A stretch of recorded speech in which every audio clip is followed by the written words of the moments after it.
Hey, I'm Sarah, and this is the Goddess in Training podcast. This isn't about being perfect or polished or having it all figured out. This is about what happens when you actually start listening to your body, your intuition, your patterns, your truth. I'm asking big questions and having real conversations, sometimes messy and sometimes magical, with people who've lived through it, grown through it, and still don't have all the answers. If you've ever doubted yourself, betrayed your gut, or wondered if you're the only one, you're not. Let's talk about it.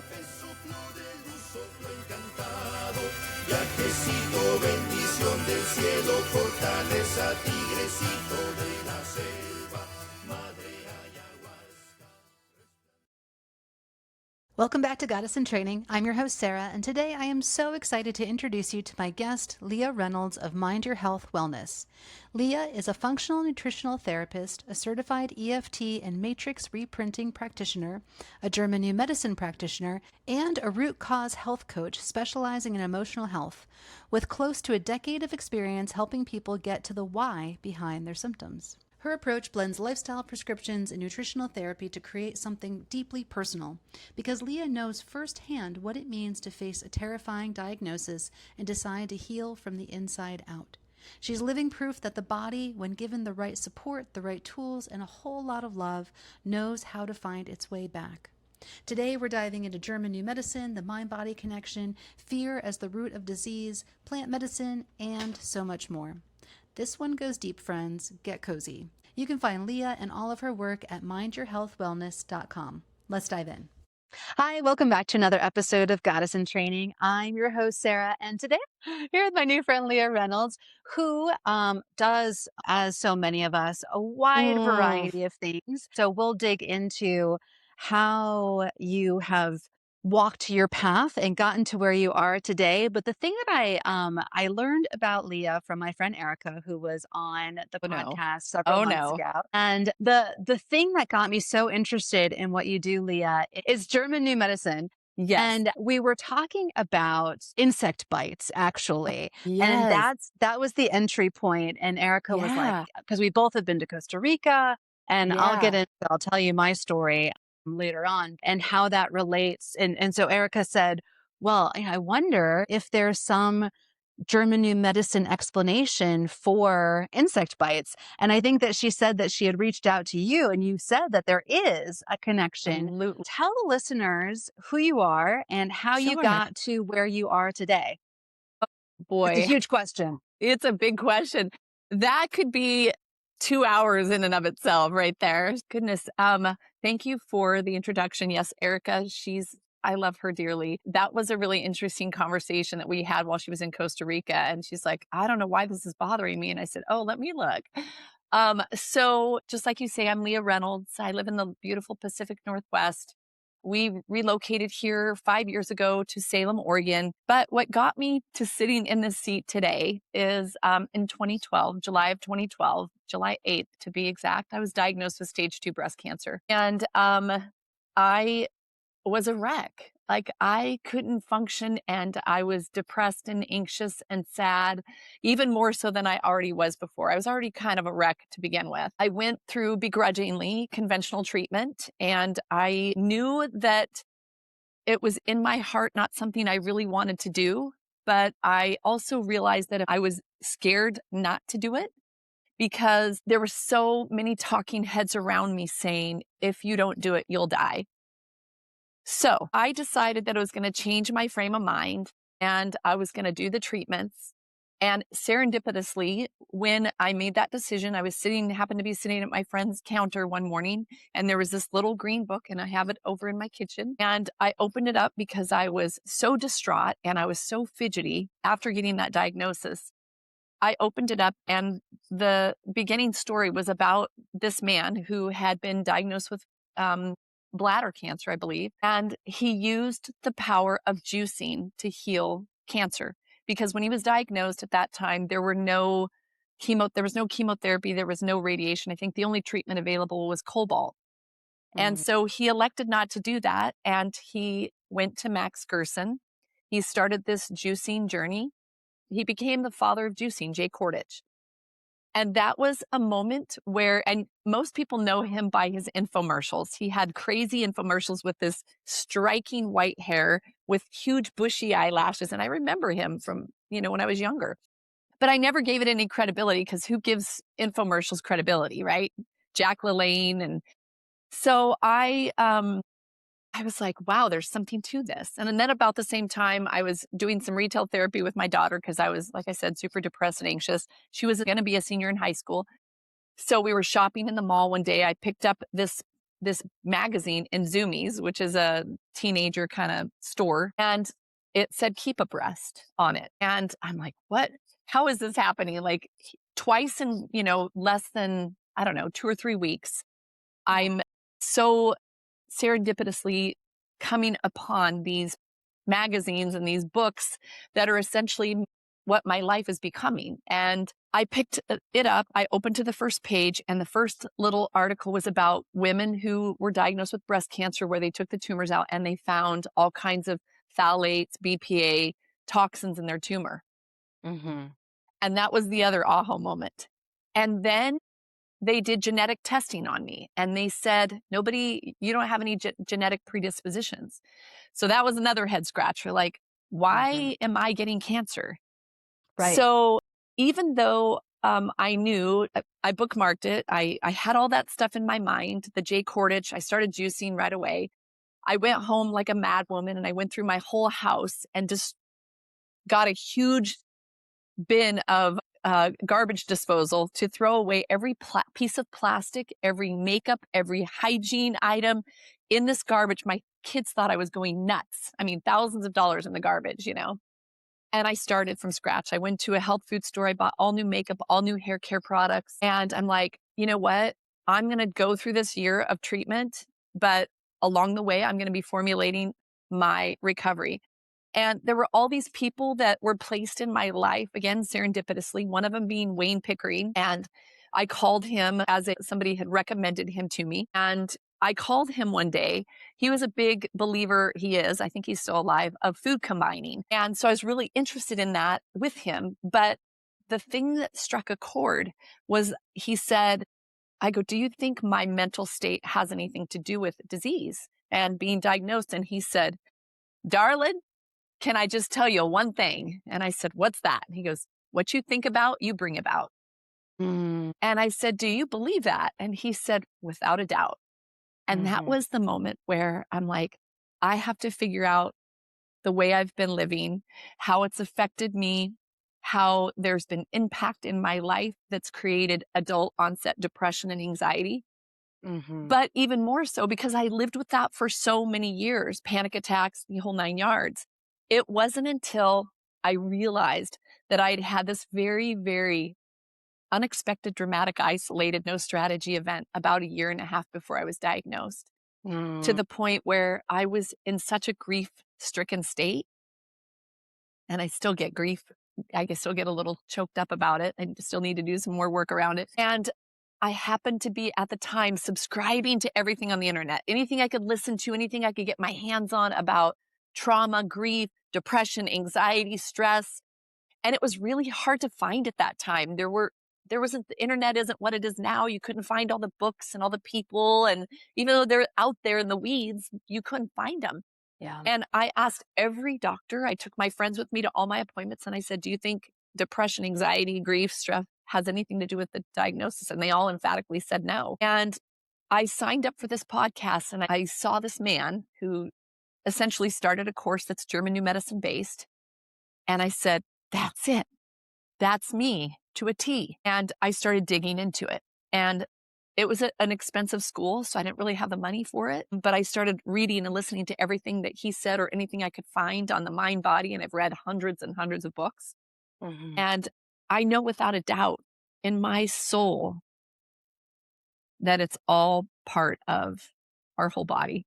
So that was a big answer to your question. Did I answer it? Because I have a tendency to go down all these different paths. You definitely did. And I want to dig in a little bit more into what then happened when you made this connection that, Hmm. perhaps this grief triggered this physical manifestation in my body. What steps did you take when you had that realization? Great question. So I'm going to back up a little bit. So I was fully buying in, but I still had that little seed of doubt, possibly, Mm.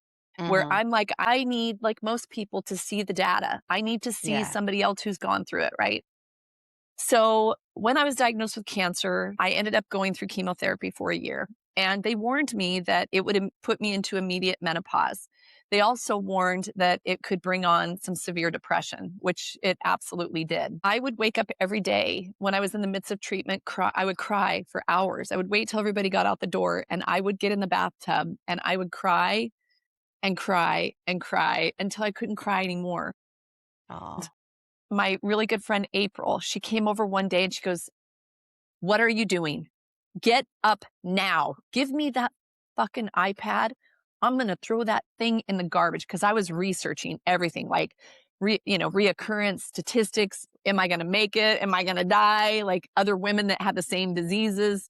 Did they make it? Are they going to live? Because I was obsessed with dying. And I was in the chemo road. I was treatment number 3 or 4. And on my 5th treatment, they were going to switch me to a new chemo.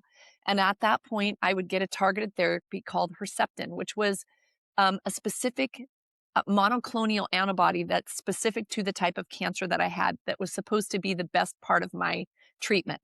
Mhm. Because I'm fully bought in now, right? I'm fully bought into the process. I'm like, I'm doing this because they said one of the markers I had was very aggressive and it's very concerning. And they really hit me with everything in the kitchen sink. I mean, they gave me 8 rounds of chemo. I got way more chemo than their standard of care is today. They're not even doing chemo for the type of cancer I had Mm. now. So I was about to start my Herceptin treatments and they did an echocardiogram because it's known that the chemo is really hard on your heart. Mhm. And my ejection fraction had dropped from a normal rate to congestive heart failure. So I was diagnosed with congestive heart failure. So they're like, no treatment. Sorry, you're not a candidate. We can't do it. And then I went into more of a grief state, Mm. total grief state. Like, I'm going to die. So my mother in law's a doctor. She said, give me your echocardiogram. I'm going to take it to my cardiologist, my friend here in Klamath Falls, that happens to be her cardiologist as well. And I want her to read it because she knew how devastated I was. They put me on lisinopril and, they put me on an antidepressant right away. Because I was a mess. Like I was Yeah. falling apart. I was calling the nurse every week. Like, I've got this pain in my shoulder. I think I've got a metastases in my shoulder, my brain, having Mm. headaches. So every time I'd call them, they'd do another scan. I'd do a brain scan, an MRI, because I was sure I had metastatic disease now. So fast forward to the cardiologist reading my echo. She looks at it and she writes on the paper and gives it back to my mother-in-law. She says, "This is Takotsubo syndrome."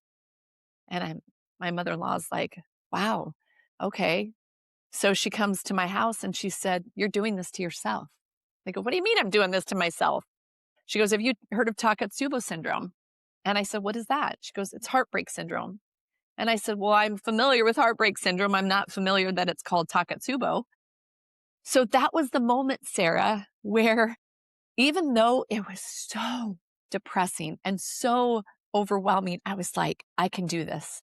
If I can create this, I can uncreate this. Yeah. And that was Right. the moment. Yeah. Takotsubo syndrome. I've never heard that before, but I do know heartbreak syndrome. I had AFib on and off for a while. Is that a symptom of what exactly is Takotsubo syndrome? We'll have to look at that. My gosh. These are my Okay. charts. Takotsubo, Pocket. Takatsubo. Takotsubo syndrome is called heartbreak syndrome. Yeah. Congestive heart failure is when your ejection fraction weakens. I think it's your left ventricle, the one that pushes the blood out. So Uh-huh. your heart eventually doesn't push all the blood out and it starts to like fill up with fluid and it eventually weakens and you die. So it's well known. So I recently did a podcast with Bernie Siegel. He's in my opinion, the pioneer of the thought field thought mind, body mind therapy. And he was one of my early adapted mentors that he didn't even realize that I read and listened to everything he said and did. And so again, serendipitously, I love that word. About 3 months ago, I met a lady who happens to be friends with Bernie. And I said, "Oh my gosh, I can't believe you're friends with Bernie." And I said, I would give anything to interview him." And she goes, "Oh, let me give you his email."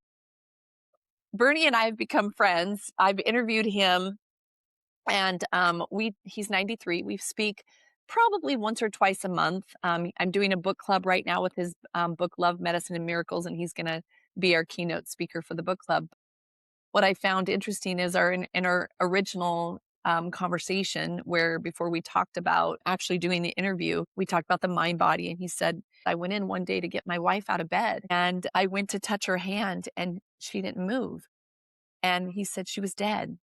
And he said, within 10 seconds, I had a massive heart attack. Mm. But he knew enough about, you know, this world that he was able to survive. He went out on a gurney to the hospital and she went out on a gurney to the morgue.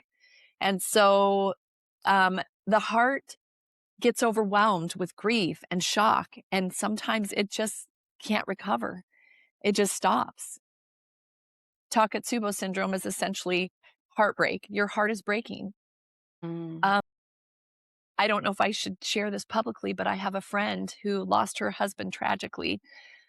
And I love her dearly. I think she said it's been 6 or 7 years. And she's had 3 heart aneurysms Yeah. since then. And I hadn't seen her for a while. And I went over to her house one day. I was driving home in my car one afternoon and something came over me like, there's something wrong with your friend. You need to go see her. There's something wrong with her heart. And I got to her house and I was sitting in her family room. She gave me a huge hug. And she goes, I have something to tell you. And I said, what is that? And I said, I already know. And she goes, what do you know? I go, there's something wrong with your heart. And she goes, how did you know that? I said, I had this, I don't know if it was God or spirit or whatever you want to say, told me. And she has surgeries and she gets rid of one and then it comes back because Mm. she cries. She cries every day. She's so sad. She and her husband were together since they were in junior high, grade school. I know. Yeah. So the Takotsubo syndrome was, it's just a heart weakening. So your AFib definitely has an emotional component to it. And we can break that down. We can look at that. I, in my life, have realized this on my own without researching that I am creating all of the manifestations in my body. But going back to your friend and specifically heartbreak, Mm, it is really, really to take that responsibility, I would say, yeah. when you are in desperate, desperate state. If someone were to come to me when I was crying on the bathroom floor because Mm, of my emotional turmoil and said, well, Sarah, you're going to create some physical manifestation of this in mm, your body. I would have then cried even harder. It would have made it yeah. worse, right? Yeah. When you're working with people who are completely new to this concept, it's different when you've already seen it and Right. healed yourself Sure. in these ways. But when you're completely new to it, that responsibility piece can feel so heavy. And for Yeah. you personally, like when you came to these realizations that like, well, I didn't process my grief properly. It's a huge amount of responsibility. And so I Sure. almost killed myself. Like Yeah. how do you process that and how do you move beyond the grief that you feel when you're acknowledging that you're creating these own problems in your own body? Yeah, great questions. Oh my gosh. There were a lot of dark nights. There were a lot of me utterly laying on the floor, like surrendering to the grief and to the pain and to the sadness and to the I didn't know what to do with it. Historically, I'm an athlete. I've always performed as a runner, as a basketball player. I loved to dance. I wanted to dance when I was a little girl, but my grandmother forbade it because we were Christian. It was of the devil. You don't dance. So I would dance in my bedroom and I would sing. And so I knew how to move it that way. I knew that singing was a big part of it. I knew that pounding the pavement and running 5 or 7 miles every day was a way to get rid of it. So I started digging in like, there's got to be a way to get rid of grief. There's got to be a way to get rid of these emotions. And so I started looking at TRT, EMDR, all of these modalities that, could potentially move the grief. But I love your question about that responsibility and that heaviness of you're doing this to yourself, because so many people look at that in a bad way. I'm not going to victimize myself, essentially. Mm. And there is definitely that. People can be very touchy about that subject. And when I try to share that with my clients, I dance around it in such a way. I explain it where it's like, wow, isn't that powerful that we have that much power in our own healing, that Mm. we can navigate what we're going through to have a better outcome. And so for me, immediately it was like, oh my gosh, this is like the aha moment I need, that I'm going to hit the ground running. I'm going to figure out how to get rid of this and how to fix it and how to be happy. And it's not necessarily just be happy. And that's the biggest fallacy I hate to hear from people, is just be happy. It's not like that at all. And working with emotions and working through trauma is fucking hard. Let's Yeah. be real. Mm-hmm. And when people come to me, I don't ever put them at blame. I just say A plus B equals C. When we're children, this is what happens. If we don't process as adults, then C can be the outcome. And if Mm-hmm. we can take your little limbic brain, your little lizard brain that wants to keep you alive, and we can tell you, hey, it's okay, you're safe, then Mm. we can resolve what you might not even consciously know or are aware of, that we can then resolve what is subconsciously under those deeper onion layers happening without you even knowing.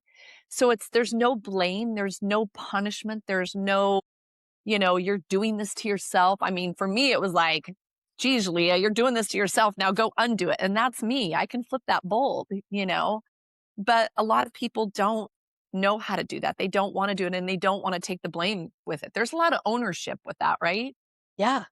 Yeah. And it's everybody's journey. I really feel like I'm an intuitive, and I can sense with when people might feel like I have a client right now who she says, I'm a generally really happy person. I don't get upset. Like, I've had a great childhood, and it's so misconstrued. It's not like you had to have this crappy childhood. And then, granted, there is the ACEs study that show us that, but it's that unexpected shock that we're not even aware of, that we don't have a solution for.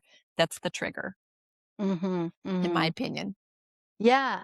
An easier entry point for me was just this overarching belief that everything that comes into my life is a lesson, is there for a Oh, yeah. reason.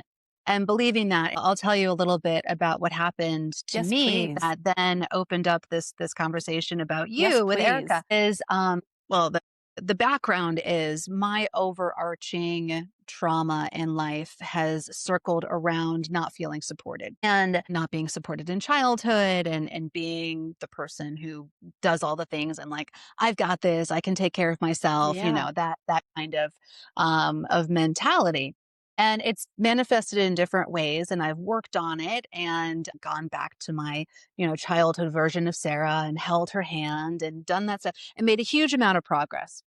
So I'm working on this project in Costa Rica, and also in that, like, let's power through kind of mentality. Mm, Like, I'm a warrior. I can live in the jungle and do all mm. these things. And I was in a romantic relationship with my business partner, and I always get major bug bites in Costa Rica, more so than Wow. anybody. I mean, like, things happen to me there that don't happen to everybody else. A bug flew in a window, and I guess it's the kind of bug that pissed acid on my face. And so my whole face blew up like Whoa. this. No way. So last summer I was there, and we're staying in this camp. We're building on this property that has nothing. I'm bathing in the river, and I had a normal bug bite that turned into a festering, necrotizing fasciitis. And I was rushed off to the hospital in San Jose and Wow. was there for 2 weeks, needed surgery. Oh my And goodness. right. And thankfully, I didn't go into research mode like you were talking about doing, because then I would have seen how close I was to sepsis and how they drew the circle around the wound. And that if it had expanded beyond that circle, they probably would have gone and amputated my leg. But thankfully, I wasn't looking at that stuff. I'm just sitting in the hospital, like waiting and like, what's happening next? And I felt fine the whole time. And my partner, my business partner, romantic partner was there. And the realization that I had during this period of time is that he was not my person. He was there physically, but he was not giving me the emotional support that I needed. And I'm aging and I just was seeing into the future like I need a person who's going to be that rock, the emotional rock for me. And that was something that I hadn't really experienced in the way that I think that I really need in my life. And so I saw that in that transformational way that, okay, thank you, universe, Mm, actually, for giving me this episode. I'm learning the lesson. Hopefully, I don't need such dramatic lessons in the future. right, right. Holy I'm getting cow. it. I'm making changes. But what's so funny, Leah, is it's been almost a year, and even since then, I I got another like full body rash, and the doctor was like, "Oh, it's staph again. Put me on more antibiotics." And then that made it worse. And then she was like, "Must be a fungal infection." And actually, I'm still recovering. There's still remnants of it. And so when I was talking to Erica about this, she said, when I asked Leah about bug bites and about skin things, it all has to do with not feeling supported. Yeah. And lo and behold, I am in a new relationship where I feel more supported than I ever have in my life. And guess what's almost gone? My itchy fungal Wow. infection. So anyway, so that sorry for the long, No, long story, but I love that so much. yeah, so that was the connection, and it got me thinking more and more about, gosh, we really are creating our own realities in Yeah. every sense of the word. Every sense of the way Yeah. and of the word. And here's how I like to equate that. When let's imagine that there are 20 people and they're all eating the same diet, they're all living in the same house, they have the same job, they're doing everything the same. They have the same spouse, exactly like Stepford wives. All the women are Stepford wives, all the men are Kens, okay? But they all have their own brain. All of them get sick, and all 20 of them get something different. Why is that? Why is it that I got breast cancer and not lung cancer? Mhm. My body's overtoxified. I'm being subjected to toxins and a poor diet and no sleep. And if everything is exactly equal across the board and there's no differentiation between 20 people, why wouldn't they all get breast cancer? Why wouldn't they all get pancreatic cancer? Why wouldn't they all get lung cancer? Why wouldn't they all get rheumatoid arthritis?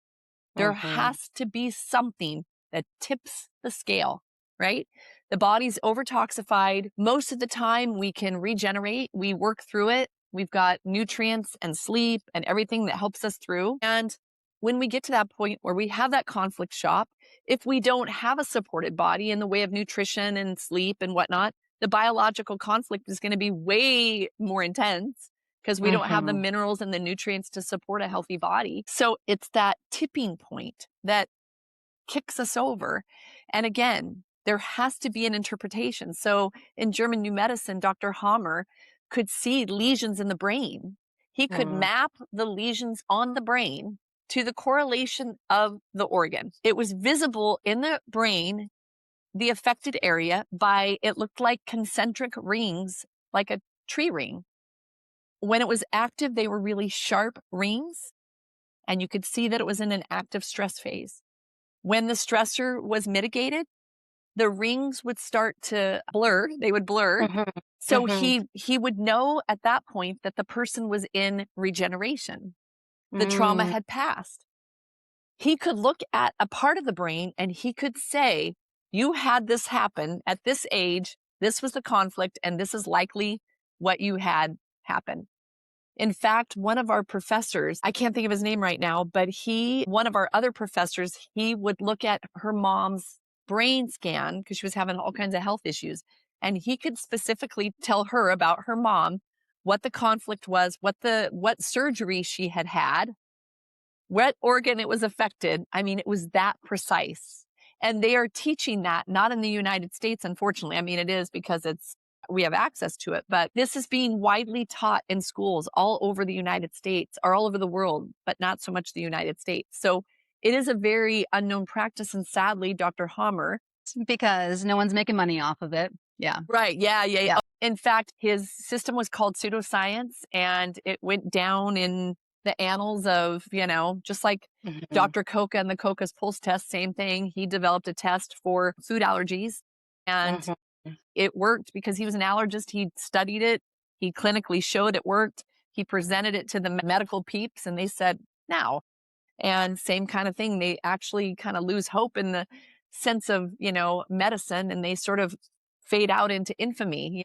So yeah, it's fascinating. So that's sort of the analogy I like to use with people. But then the other analogy is, let's pretend that you and I are both out on a walk, and a car comes by and narrowly misses us, and I fall off the curb, the other direction, and you kind of stumble and you get up and you're flipping the bird to him. And I'm like, oh my God, I just saw my life pass in front of me. And I will manifest now the next time I go out on a walk. My limbic brain has said, do you remember that walk? That corner, those rhododendrons were blooming. The pine trees were releasing their yellow stuff, pollen, and you almost died. And boy, those smells were really strong that day. And you saw red, you saw the car go by in a flashing light, and you are lucky to be here. So I would most likely now have a correlation to my brainstem, because the brain is about survival. The brainstem is about survival. And you would likely have, because you're getting up, giving full, middle fingers to the guy, you would likely have a correlation to your cerebral cortex. So you would have a part of your body that's connected to that part of your brain that would likely have an issue moving forward when you went on your walk. Because the limbic brain is saying, I don't want you to die. I want you to be safe. So I'm going to give you those smells, that sight, that taste again. And I'm going to remind you that you lifted your middle fingers because you're trying to figure out your social perceptions and your voluntary actions with this person that almost killed you. Whereas I'm like trying to figure out how to survive.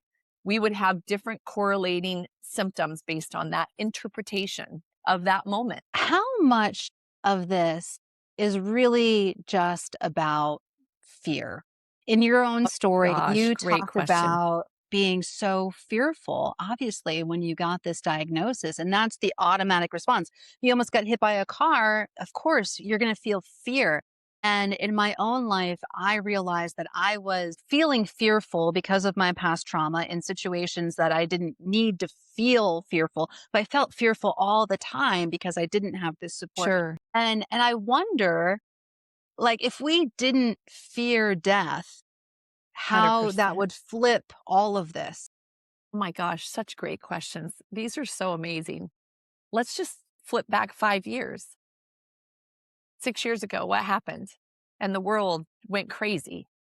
And what was it because of? Fear of the unknown, fear of death, fear of a disease that was the hidden virus in the air that, you can't breathe or go anywhere without your mask because this hidden virus is going to kill you, right? Everybody was locked up in their houses. I would walk down the street. We had just moved to Salem. Nobody would even talk to me. And my neighbors were asking me, are you vaccinated? Don't come over here if you're not vaccinated. I'm like, I'm a cancer thriver. I don't need a vaccine. I beat cancer. COVID, and I'm not diminishing it because people died, but let's be real. They had underlying health issues. I got COVID. I was sicker than a dog. I ended up in the hospital. I am fully aware that there are things in the world that create illness. I'm going to bookmark that. So yes, fear, in my opinion, where does it come from? So to your point, you had said you had these core beliefs of, I don't feel supported. So as little children, there are basic needs that we expect, that we want, that we need, right? That's being cared for, Mhm. being loved, being the obvious: clothing, food, shelter, warmth. And then there's the emotional ones of being loved, being seen, being nurtured, wanted, supported. And when we're not, what comes out of that? Fear. Yeah. Fear of not knowing who loves Mhm. us, who's going to take care of us, who wants us. Mhm. And then if we're in a trauma state at an earlier age where we don't get to play in our creative brain like we should, we are forced into a conscious world, which most children want to be in their subconscious brain till they're like 7 or 8, right? We see it. Wow. I see it with my granddaughter. They're playing and she has imaginary friends and she sings and plays by herself. She doesn't need anybody else. My husband's like, "Oh, don't you think it's kind of weird that she doesn't have any little kids to play with?" I go, "She has all kinds of little kids to play with. They're all up here. That's all she needs." So when that trauma happens, we're forced into that conscious brain, the stress, the trauma brain that we don't need. Our brain doesn't fully develop. And we get stuck in fight or flight at an earlier age in a fear state. And in my opinion, every dis-ease or lack of ease in the body is what's creating the disease. And fear is the largest driver of that. Now, fast forward, there were 3 people in my life I really wanted to meet. I've met all 3 of them in the last year and a half. One of them Wow. being Anita Moorjani, one of them being Bernie Siegel, and one of them being Peter Crone, the mind architect. He was sad disappointment, sorry to say. But the other 2 are life-changing. Anita Moorjani's book, Dr. Bernie Siegel's books are what changed the trajectory of the course of my life and why I sit here today. Mm. Anita Moorjani's book, Dying to Be Me, I highly recommend you read it. I've listened to every interview just about that she's done, maybe not her newer ones. I've read all her books. When I met her in a book club, we did a book club with her and I got to interview her. I asked her because I already knew the answer. "What do you think is the reason you got cancer?" And guess what she said? Fear. Fear. Fear of not living up to her familial expectations. She was Mm. culturally raised in I don't know if she's Buddhist. She was raised in India and then they moved to England. I'm probably getting that wrong, but culturally, she was meant to be in an arranged marriage that was Mm. decided by her family that she decided not to do. And her parents were supportive, but the surrounding culture wasn't. And so she remembers hearing a conversation where her mom and her mom's friend or neighbor was at their house and she was, saying, "Gosh, aren't you embarrassed that your daughter is like bringing Mm. shame to your family?" And Anita remembers at that point that the disappointment, the fear of disappointment. And then also in her life, her best friend was diagnosed with cancer. And so now Anita took on this fear of cancer. So she started doing everything she could in her power not to get cancer. And then she gets cancer Yeah. and she dies. She dies a near death experience. She has a near death experience. And she will say, even today, I just watched her interviewed by Lewis, is it Herms or Howes or he's, famous podcaster, and he specifically asked her, why do you think you got cancer? And she said, fear. And Bernie will say the same thing, not doing what you love, not living the life you want to live, being in a marriage you hate, doing a job you don't like, living someplace you don't want to live, that eventually erode away at our energy, that destabilizes us and creates a lack of ease that tips us tips the scales again, right? And then there's that Uden moment that decides where it's going to manifest. And yes, so that's a long-winded question. So I was always in fear, always in fear. Fear of disappointment, fear of not being enough, fear of not being taken care of, fear of my mom dying because she was a single parent, fear of being Mm. alone, not Mm. having a parent to raise me, fear. And then my stepdad, physical, mental abuse for many years. So Mm. fear of having the trauma of being beat to like Mm. as a 7, 8-year-old kid of being laying on a bed with my shirt taken off, being beat with a lash. Well, yeah, fear constantly. Yeah. Absolutely. Great Oh my question. God.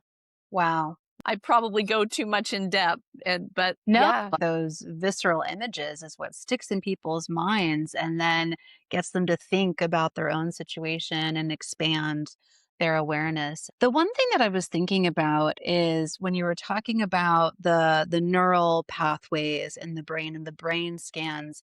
Oh, I've utilized plant medicine and I use yeah, psilocybin, and it's been transformational in my own life. absolutely. And there are Likewise. more and more studies, right, about how it is reconnecting those neural pathways in our brains. Yeah. The most profound experience I had basically wiped away fear in my life. And Yeah. then that was the catalyst that then set me on this path where I'm like, all right, well, if I'm not fearing death, it just revolutionizes everything. Then I can really Yes. live. Yes. And so many people have those moments, whether it be a near death experience. There's so many different ways we can come to that same kind of conclusion. I'm sure you've done more research than I have about how plant medicines are working in the brain and helping heal those traumas, which are Yeah. then healing the body. Yeah. Great questions. And I don't think I answered your last one about the fear part. You had asked me specifically if I thought fear was an impact, and I think I danced all around that. But yes, plant medicine. What plant medicine did you do? Wachuma, ayahuasca? I use psilocybin regularly and have Okay. also used ayahuasca, but Yeah. psilocybin has been the most transformational for me. Yeah. Okay. Lovely. I've done psilocybin, wachuma. I haven't done ayahuasca yet because I hear it's pretty darn harsh. So luckily for It's funny, me, it wasn't for me. I have had more complex, challenging experiences with psilocybin than I did with ayahuasca, but maybe because oh, I had done that so often. And then yeah. when I went into the ayahuasca space, the spirits were there, and then they were basically like, "Yeah, we're here and we're there. We're with you all the time." And it was a very easy journey for me. But anyway, that's another story for another day. I know we need to do another podcast on that because that's such a great question. Wow. All right. So, how do I get to this without telling you a whole book? Neural pathways. When, like I said, when we're little kids, the fear of death is, to your point, such a big thing for our culture. We don't talk about it. We don't know how to talk about it. We don't know how to approach people about it. We don't know how to celebrate it or not celebrate it. We have these, I'm sorry to say this, depressing funerals, in my opinion. Like, please, my God, do not be depressed when I die. Like, please be out on the trail hiking and throwing my ashes everywhere. When I was diagnosed with cancer, we equated immediately to death. Everybody associates cancer to death, right? And there's so much trauma work, in my opinion, that has to happen around just the word alone. Mm, So I had to visit my death because I was not going to be able to live until I experienced what my death might look like. I was so afraid to die, I'd forgot how to live. And we all have these ways, like I said, of trying to learn what that's going to be to help reprogram those neural pathways. Because as I said, when we're little kids, so much of our programming comes from those first 8 years of life. And then everything from that point forward sort of go back to those early core beliefs that start showing up repetitively as adults. Oh, I remember that time when I was left by myself in the crib where my grandpa didn't take me fishing. I was always left behind because nobody wanted me, you know? And then here I am today, a 55-year-old. Nobody wants me. I'm the outcast. I'm the one that was adopted. And then before you know it, you have imposter syndrome, you know? But it's mm, all correlated back to that memory at 2 where those neural pathways were set, right? yeah, yeah. So how do we redirect those back into what we call a normal, healthy brain? And to your point, there's different ways to do it. So one of the ways I use is, and I don't know if this is a question you're asking, the neural pathways for me is so hard because when we're in that state as little kids, when you have a child who's been subjected to trauma like I was, they start developing mechanisms, protective mechanisms, if you Yeah. will, of keeping themselves almost in a state where they're always hyper alert around with their surroundings. They're seeing things peripherally. They're always under fight or flight. And they develop what we call an ADD, ADHD brain, Hmm. which really becomes a superpower as an adult because you truly can, as an eight. I don't even like to say ADHD and ADD because I just think it's neurospicy. You develop these skills, these superpowers, because you had to, as a little kid, keep yourself protected, right? So now as an adult, you're constantly 360. We can see behind us. We can feel behind us. We know we have energy sensors that know what's going on all around us. You never get to just fucking Yeah. be. Yeah. And so I had to figure out how your neural pathways have to be rewired. They have to be, because otherwise you're going to keep having these same reoccurrences of chronic disease if you don't fix it, right? Mm-hmm. So I learned tapping right out of the gate. I had a friend who was diagnosed with cancer at the same time. She's like, "Hey, I'm learning this thing. I need your help. Will you do this with me?" I went behind the fence at my house, and I didn't want my kids to see me because I'm like, this is the weirdest thing I've ever seen. And she taught me how to tap. And I'm like, wow, whatever just happened there, like, I am not anxious. I am not stressed. I am like actually calm. I need more of Mm-hmm. this. So I went to school to learn to be an EFT practitioner. And in my journey, before I went to learn EFT officially, she had taught it to me, but I didn't understand the mechanisms of it. And I didn't know how to really do it on myself without her being there. Mm-hmm. And so when you're in that trauma brain, the last thing somebody's already gone down that road is to get them back and get them calmed down, right? It's almost impossible. It's like telling someone with an ADD brain, go meditate. Yeah, Right. right. Right. Not possible, right? So serendipitously, again, lucky for me, I have two people. One was my yoga instructor, and she was coming and going from Peru to Klamath Falls, from Peru to Klamath Falls. I'm like, "What are you doing?" And she's like, I'll tell you someday what I'm doing." And so finally she gone and come back, and I'd said, "Hey, I want some of what you're doing. I already have a feeling that it's what I need." I hadn't had a discussion with her. I didn't know what she was doing. I had no idea. And I said, "We need to make it happen." And then she shared, "This is what I'm doing. It's for trauma and whatnot." And I said, "I need it. I need it." So it's against the law, but she and a group of about 20 of us, we had 3 sessions, 3 ceremonies, if you will. And it was Wachuma, San Pedro. Mm-hmm. And what I will say, Sarah, and you know this, that when you do these plant medicines, you have to be so careful of, Mm-hmm. number one, who you are with when you do them, Mm-hmm. what kind of medicine you do, and Mm-hmm. what kind of mental state you are in going into it, while you're in it, and coming out of it. Because it's can be very dangerous. Psychologically, it can create a bigger issue. You can open up your body energetically in ways that you might not be able to know how to protect yourself. Mm-hmm. And we actually had a lady that was in our sessions who eventually committed suicide. Oh, wow. So I do know that when I did these plant medicines, that I was able to get into a state that meditators and monks Mm-hmm. spend years trying to get to. It's Mm-hmm. that point of illumination, Mecca, whatever you want to use, whatever term it is you are familiar with, Yeah. of born again, as Christians call it, oneness. Yeah. Seeing that we're all part of a bigger picture. And Mm-hmm. many people, like meditators and whatnot, will call us cheaters. Well, you're cheating the Right. system, I you're getting, know. but I Shortcut. needed shortcut. Yeah. I needed to see that. I needed to feel that. I needed to Mm. be in that moment and know it on my own without spending 50 years of trying to meditate my way into it. Yeah. And maybe your experience was the same. The beautiful thing about it is once I did it and I felt it, I can recreate it now Yeah. Without the plant medicine. Yeah, without the exactly. plant medicine. Yeah. Right. Right. So my neural pathways, when I came out of that, I was like, fuck death. Like, Yeah.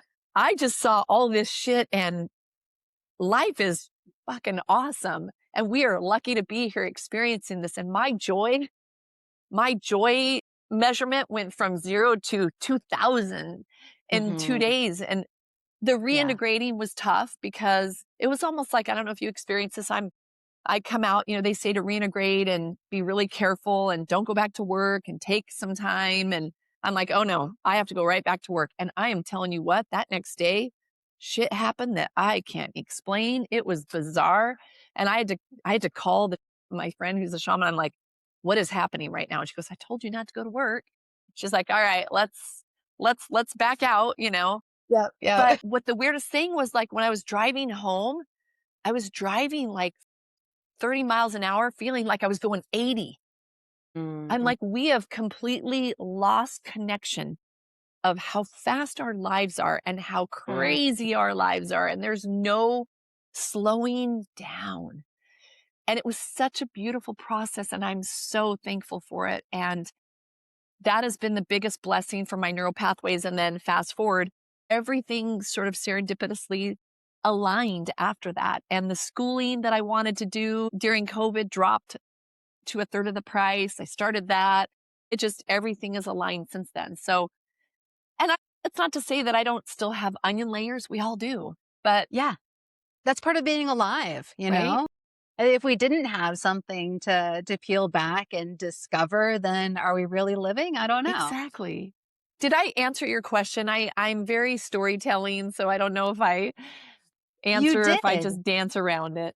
No, you did. And what a beautiful story and really mirrors my own experience. And like you said, it's not for everyone. And there are so many different pathways to get to the same thing. But I think the goal is to release fear, live life. And I guess that leads me to my next question. I have gotten to this place in my own life where I don't really want to go to the doctor. I don't want to get testing done. I kind of feel like, of course I had to go to the hospital when I had necrotizing fasciitis. Like if I hadn't, Yeah. I would have gone into sepsis. I would have died. But I almost feel like my intuition tells me that we have tumors, things come and go in our body all the time. And this testing that we undergo, like oftentimes they'll pick something up. Mm. I kind of feel like it's not a given that that would have spread and caused a problem, but by virtue of recognizing that it's there and giving it more energy and feeding into it with the fear, then it does spread. So I'm like, I just don't want to. Where are you Oh, on the spectrum of traditional medicine at this oh, point, or Western medicine? great questions. I read your questions. I know we like to be kind of off the cuff, but you gave me some general questions of like, let's talk about this. And I'm like, oh, all this stuff, right? Oh, goodness. To be perfectly honest with you, I think we need doctors for emergency situations. Definitely, 100%. Make sure you take some Manuka honey with you whenever you go to Costa Rica again, because so many Hmm. studies with sepsis and Manuka honey. Yep. I keep a bottle of it here. When I was diagnosed with cancer, I went through the conventional model. I developed what they call white coat syndrome. Mm. Everything is so dramatic when you go see a doctor. It's, oh, you've got this stage 2 cancer. Let me draw your breasts on my he drew my breasts on the table, where you lay down. And I'm like, and you got one here and you got one there and super Mm. aggressive and oh, terrible. We're gonna have to come at you. And I'm like, oh, what just happened here? Like all this shock. And the last thing I want to ever do again is walk into a doctor's office and listen to that, right? And I Yeah. work with so many people that the fear of the fear, Mm. it's not even the cancer, it's the fear of the word, it's the fear of the diagnosis, it's the fear of, I have one lady that she and I both tapped on the doctor. She could hear him in the room next door telling the person next door that they had 2 months to live. And she's like, Mm. that fucking doctor, and I'm like, oh my God, I know that fucking doc. We were both going crazy on these doctors and what they say and how they don't understand the power of their words. So the last thing I ever want to do is walk in another doctor's office. Trust me. And to your point, we are so obsessed with finding everything. Let's Mhm. find this. Let's do that. Let's take a test. Let's do a scan. Oh my God. Dr. Wayne Dyer, one of my favorite guys who actually found Anita Morjani, said, if you want to go looking, you're going to find it. Mhm. So when I did my scans, and all this stuff came up, oh, you've got fatty liver and you got da da da da da. There's a study, and I can't think of the name of the study right now, where they actually did postmortem exams on women, a group of women, and they found tumors in their breasts, but they didn't die of the cancer. They didn't die of the tumors in their breasts. The Mm. body smartly encapsulated the tumors with scar tissue so that it couldn't spread. So to your point, Our body has a system of stressing and regenerating. Doctors know this. And when we cut, poison, and burn, they also know now that when we open up tumors to air, they metastasize. It's no Yeah. longer anecdotal, it's now proven. So Hmm. early on, 14 years ago, when I said this, that's not, I said to the doctors, hey, I've read that when you biopsy tumors, when you expose them to air, they spread. Oh, that's ridiculous. Well, now the data is coming Hmm. out saying emphatically, yes, we cut, poison, and burn. But in German New Medicine, Dr. Hammer, because the breasts were associated with the part of the brain, at least the kind of cancer that I had, associated with the cerebral cortex, which is social perception, voluntary actions. It's about loss of touch, nurturing. And Mm. when you actually find the cancer, you're in regeneration because that part of the brain, the way it functions in a minus plus. So what I mean by that is when you're in a stress phase, the tissue will become necrotic. It thins, right? When you're in a regeneration phase, it thickens, it replicates, it grows. So by the time we're in regeneration, which is a growing tissue factor, we're cutting, we're poisoning, we're burning. The body is already on its way to healing, and we're Mm. destroying the very thing we need to heal the body, which is our immune system, which chemotherapy destroys, right? It's no different than when we go to the doctor and we're sick. Like when my husband made me go when I had COVID because I couldn't get past the fever. They gave me a nebulizer. I wouldn't take any of their antibiotics or whatnot. They wanted to give me a nebulizer because I was having difficulty breathing. It's so funny how quickly my husband, even knowing 14 years that I don't want to go to the doctor, I don't want to go to the hospital, how quickly he was like, you're going to the hospital. I'm like, I don't want to go. He's like, please just go. Make sure it's not in your lungs. Get a lung x-ray. So we give out our power to people that have no idea what's going on in our body, number one. Number two, we give out our power when our body is already on its way to healing. It's going to get there. It's not going to be McDonald's time or Burger King time. It's going to be the way the body wants to heal. And we Mhm. know now, typically, what we see when the body's in stress phase, let's say 5 days, we know the body's going to probably be in regeneration for 5 days. Mm. Now, I say that when we're young and our body regenerates so much quicker, that regeneration happens a lot quicker than it does as we age, right? When we eat well, when we sleep well, when we do everything right, it's going to regenerate quicker. If we're stress cases and we work a job we hate and our hair is on fire, of course, we're going to regenerate much longer than we were stressed. Mhm. So, to answer your question, I prefer to stay away from hospitals. I prefer to stay away from doctors. I have no desire ever in my life to see another doctor as long as I live. And my herbalist, he will say, I really wish you would just go get an oncologist. And I said, why? I keep him around because always in my back pocket. I'm not actively doing his program right now, which I probably shouldn't say that out loud because I probably should be doing it, but I kind of manage my own care now with Mhm. EFT, with German New Medicine. I feel like I don't need it anymore. We give out our power. We give out Mhm. our inner being, our inner knowing to somebody who has no idea what's going on inside of us, and we expect them to get us well. Is Yeah. that nuts? Is that Yeah. nuts? I Yeah. know intuitively when I'm off kilter. I know intuitively when I need sleep because I am so in touch with who I am and my body. I know when something's just a smidgen off. And most people walking couldn't tell you even the medications they're on because they want somebody to fix them. Mhm. And that's Yeah. never going to be the case. It's never going to be the case. And so I told my herbalist I have no desire. I said, we're doing everything we need to do. I'm doing everything I need to do. Bringing in a doctor into my life right now would create more stress than it would help. So no desire to go to the doctor. None at all.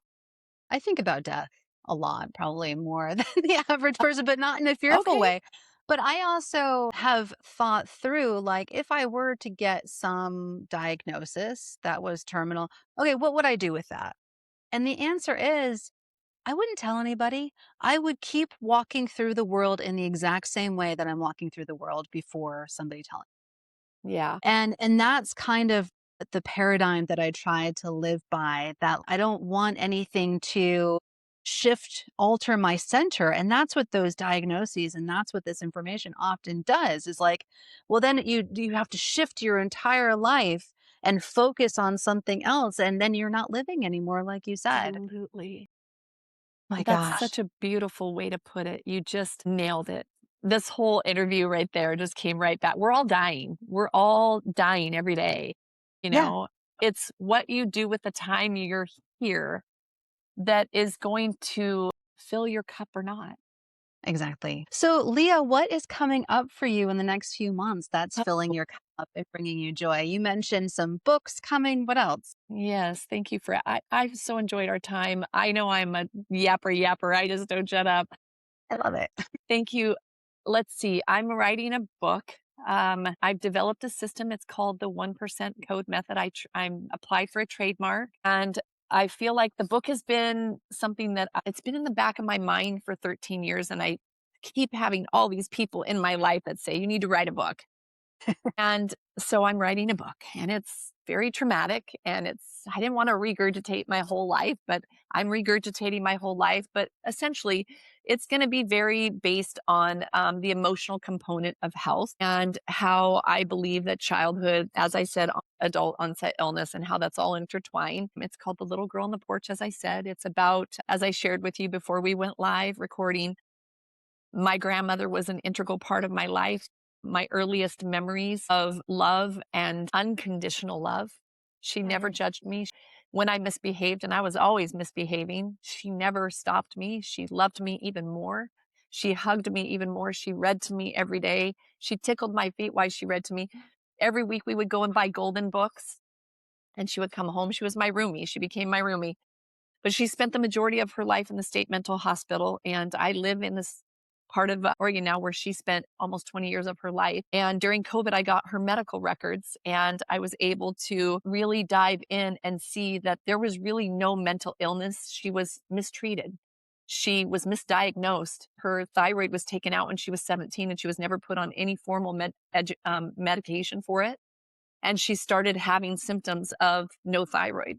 And she went to every doctor under the sun and no one could give her answers. And so she had what she described as a nervous breakdown, essentially. And she went to a state mental hospital and then she couldn't cope anymore. So I feel like my journey is bringing her story to light as well. And such a beautiful package, if you will, of how that generation, that trauma can pass forward, right? So the book is about, she bought me a dress 3 days before my 5th birthday, and then I found her dead. And that day that she bought me the dress. So the book is super emotionally charged, and it's been really emotional for me to write it, but that's why I feel like I'm writing the book. I know that was a long-winded answer for your question. I'm also creating a juice book because, as I shared with you, Jay Kordich and juicing became a huge part of my recovery. I embarked on a 2-year nutrition juicing supplement journey with Dr. Nick Gonzalez in New York City. I did a very intense recovery protocol with him. He's Mhm. very well known in the alternative world. Midway through my treatment with him, he passed away. And Mm. so that became even more traumatic for me. And so I feel like the crux of my healing journey came from juicing. So I'm writing a juicing book. I'm almost done with it as we speak. And I'm on the trail. If I'm not doing that, I'm at Abaco Falls. I'm at Silver Falls. I'm in nature, being one with the birds and the mountains and the trees because they don't judge me. They don't expect anything from me. But when I'm with them, they sing and hug and come and see me at the waterfall. And that's Oh, where I find my greatest joy besides dancing and singing. that's so beautiful. How about you? Tell me about you. Tell me what you do. We didn't even talk about you, not one bit. Oh, because my listeners hear about me all the time. Oh my gosh. I think anybody who listens to every episode is like, oh my God, is she talking about necrotizing fasciitis again? Well, you and I need to do a session for my podcast, and we need to talk about it from a German new medicine standpoint. And actually, what you and Yeah, I should do is we should do a German new medicine session. I I would would love love to that. I would love to gift it to you. Thank you so much. I would absolutely love that. No, I'm just learning about it. And so, like you said, these serendipities, my life is all about that too. As soon as you open up, exactly what you need comes to you at the exact moment that you need it. And yeah, that's what I believe. We're exactly where we're supposed to be in every moment. And I I've agree. just so much appreciated this time with you, Leah. And I'm Likewise. excited to continue the conversation. I was seeing myself out hiking with you in Oregon Please, at some time. So I think that might please. happen. Absolutely. You come and girl, you will not want to go home. It's Probably not. heaven. I live in the Blue Ridge Mountains, which we have This is waterfall true. and it's So also very beautiful. So I need similar, to I come think. your way. Yeah. Oh, we'll do a little trade. Yeah. Absolutely. Anytime. Well, Anytime. thank you. Thank you. Thank you so You're so much. welcome.